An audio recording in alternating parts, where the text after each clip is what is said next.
canım. Al dilegen apandım.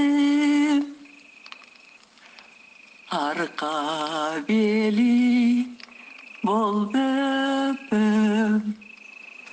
Ne ait oradan? Arka beli bol böbüm. Hay Allah'ım, karanlık.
Коллектива, от имени наших учеников хочу вам просто сказать большое спасибо. Было очень приятно.